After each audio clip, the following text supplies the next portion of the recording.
some Sriracha roasted carrot, 2 tablespoons of oil, about a teaspoon of garlic powder, teaspoon of onion powder, half a teaspoon of black pepper, 1/4 teaspoon of salt.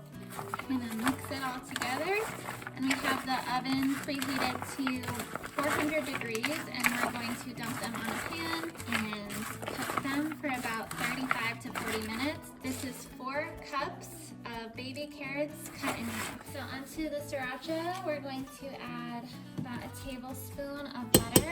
And now we're gonna add 4 tablespoons of honey.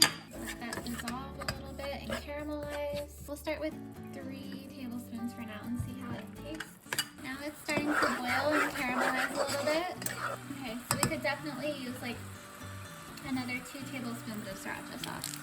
Right, now that it is thickened a little bit, we're going to set it aside and wait for the carrots to finish roasting. Okay, so the carrots are done. Put them in the sauce and just toss them around a little bit.